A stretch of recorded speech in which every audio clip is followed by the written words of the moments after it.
Roma pasal 5 ayat 18 sampai 21. Sebab itu sama seperti oleh satu pelanggaran semua orang beroleh penghukuman. Demikian pula oleh satu perbuatan kebenaran semua orang beroleh pembenaran untuk hidup. Jadi sama seperti oleh ketidaktaatan satu orang semua orang telah menjadi orang berdosa. Demikian pula oleh ketaatan satu orang semua orang menjadi orang benar. Tetapi hukum Taurat ditambahkan supaya pelanggaran menjadi semakin banyak, dan di mana dosa bertambah banyak, di sana kasih karunia menjadi berlimpah-limpah.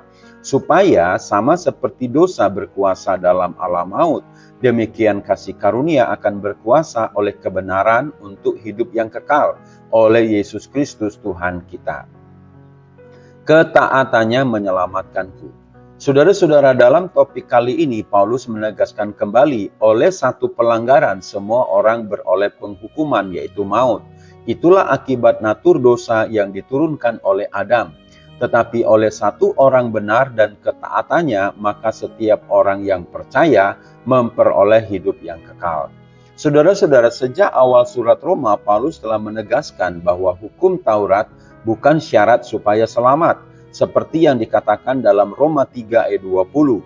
Sebab tidak seorang pun yang dapat dibenarkan di hadapan Allah oleh karena melakukan hukum Taurat, karena justru hukum Taurat orang mengenal dosa. Hukum Taurat tidak hanya menunjukkan apa yang salah, tetapi juga membantu kita memahami bahwa kita adalah orang berdosa. Hukum Taurat membantu kita menyadari kelemahan dan betapa banyaknya pelanggaran yang kita lakukan, dan dengan demikian betapa besarnya anugerah pengampunan yang kita butuhkan. Firman Tuhan katakan dalam ayat yang ke-20, tetapi hukum Taurat ditambahkan supaya pelanggaran menjadi semakin banyak, dan di mana dosa bertambah banyak, di sana kasih karunia menjadi berlimpah-limpah. Saudara-saudara, apa yang dimaksudkan hukum Taurat ditambahkan dalam ayat 20? Hukum Taurat adalah standar moral yang ditetapkan oleh Allah.